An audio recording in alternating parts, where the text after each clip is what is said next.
হরে কৃষ্ণ, রাধে রাধে। কেমন আছেন সবাই? আশা করি সবাই ভালো আছেন, প্রেমে আছেন, আনন্দে আছেন, নামে আছেন। যেমন সূর্যের তেজ, সূর্যের জ্যোতির দিকে সরাসরি তাকানো যায় না, সেরকম নারায়ণকে সরাসরি প্রাপ্তি করা যায় না।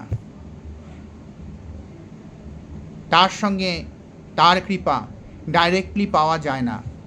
তখন পেলেও সেটা সহ্য করার ক্ষমতা আমাদের নেই। সেই জন্য চোখের ওপর যেমন সূর্য দেখার আগে আমরা একটা ফিল্ম নিয়ে নিই বা জলের দিকে তাকিয়ে দেখি, মানে আমরা ডাইরেক্ট ভিউটা নিই না, সেরকমভাবেই গুরুর প্রয়োজন। সেই ঈশ্বরের সঙ্গে সাক্ষাৎ করাবে, ঈশ্বরের রূপ দেখাবে,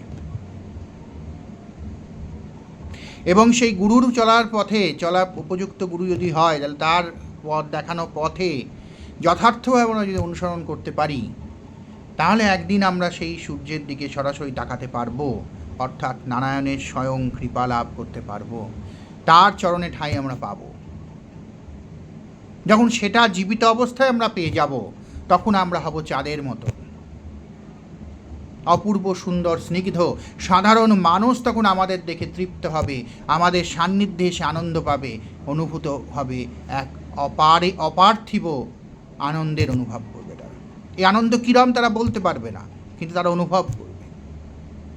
ঠিক যেমন চাঁদ সূর্যের আলোটা নিয়েই আমাদের দিকে দিয়ে রিফ্লেক্ট করে আমাদের গ্রহণযোগ্য করে দেয়, ঠিক সেরকমভাবে। ভালো থাকবেন সবাই, প্রেমে থাকবেন, নামে থাকবেন, আর অবশ্যই দীক্ষা নিয়ে গুরুর নাম আগে নিন, তারপর অন্য নাম। ভালো থাকবেন।